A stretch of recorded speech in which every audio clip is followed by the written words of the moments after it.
Qual que é a diferença entre ansiedade e depressão?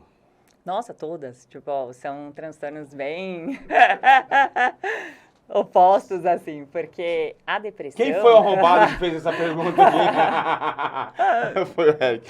Não, é pior que são todas, mas às vezes a gente não Sim, sabe falar se é e depressão ou se é existem ansiedade. pacientes que têm as duas coisas associadas. Geralmente tem as duas? Não. Não necessariamente, mas não é incomum. É mais comum do que a gente É imagina. comum, por exemplo, a pessoa que é ansiosa, ela acaba tendo depressão, ou a pessoa que tem depressão acaba tendo ansiedade? Isso não tem nada a ver. Não, existem pessoas deprimidas e ansiosas ao mesmo tempo. Não necessariamente toda pessoa com transtorno de ansiedade vai ter um transtorno de depressão e não necessariamente toda pessoa com transtorno de depressão vai ter um transtorno de ansiedade.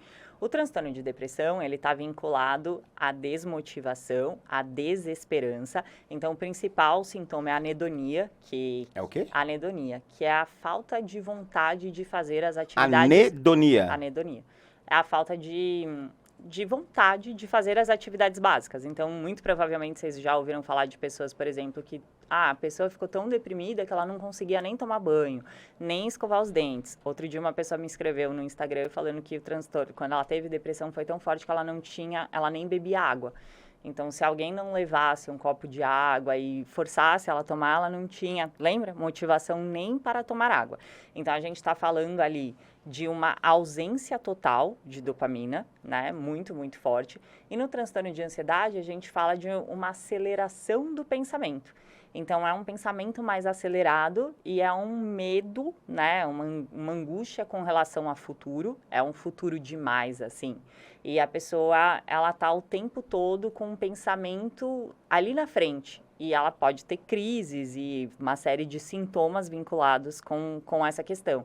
Então, são pessoas que elas têm dificuldade de estar no momento presente. Elas não conseguem viver o aqui e agora porque o pensamento está sempre acelerado, está sempre passando uma série de coisas na cabeça e ela só não consegue vivenciar o momento presente. Então, a seria uma depressão... aceleração, um é uma desaceleração e o outro é uma aceleração. Então, em um transtorno eu estou totalmente desacelerado e no outro eu estou acelerado demais. O que acontece com as pessoas que têm ansiedade e depressão? Elas têm essa anedonia, essa falta de vontade de fazer as coisas e em determinados momentos elas experienciam esses sintomas que estão relacionados com a ansiedade. Então, toda essa questão dessa aceleração, de ter medo, de não saber, de ter, enfim, uma série de sintomas físicos relacionados à ansiedade. Então, elas oscilam entre esses dois estados com constância. Então, a pessoa, por exemplo, que usa cocaína, por exemplo, ela precisa, a cocaína acaba acelerando exato, é isso. Naquele momento e usa muito da dopamina. Depois que ele usou, ele acaba caindo em depressão por falta da dopamina. Exatamente, porque o que vai acontecer? Aí não é uma questão psicológica, é uma questão química, né?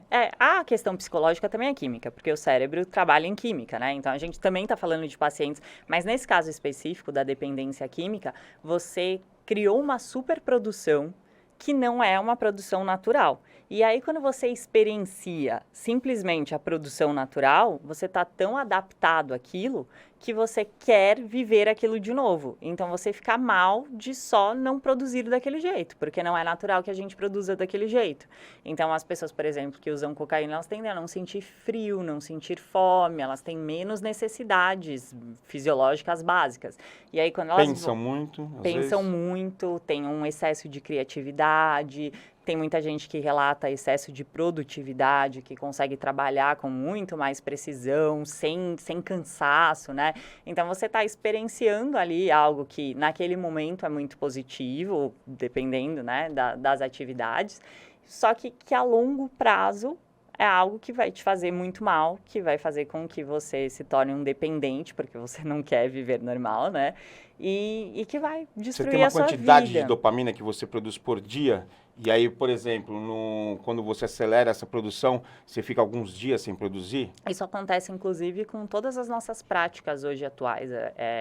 Conforme a gente vai mexendo muito no celular, a gente vai tendo muitos comportamentos que buscam esse prazer a curto prazo, você desregulariza o seu sistema dopaminérgico, porque você também está produzindo uma dopamina em excesso, e aí hoje em dia ninguém sabe lidar com o tédio. Então, a maioria das pessoas não tem prazer em atividades básicas, porque elas acostumaram o cérebro delas a receber estímulos o tempo todo. E aí, quando você simplesmente está vivendo um momento num parque com a sua família, que não é hiperestimulante, como um jogo de videogame ou como ficar assistindo vídeo em aplicativo, em rede social, você não consegue ter prazer.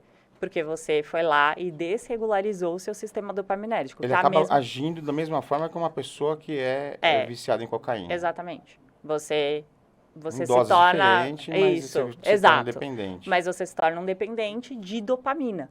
Tanto que existe um livro que se chama Nação Dopamina, que a autora retrata justamente isso, que a gente está vivendo um momento em que a gente só come comida hiperpalatável, que a gente quer o tempo inteiro fast food, que a gente está o tempo inteiro estimulando esse sistema dopaminérgico, e aí quando você simplesmente está normal, o que era normal antigamente, sentar, esperar na fila de um consultório, fazer a parte da rotina das pessoas. As pessoas tendem a experienciar um tédio absurdo com relação a isso e querer fugir o tempo todo disso, porque elas acostumaram o cérebro a estar o tempo inteiro super estimulado, hiperestimulado.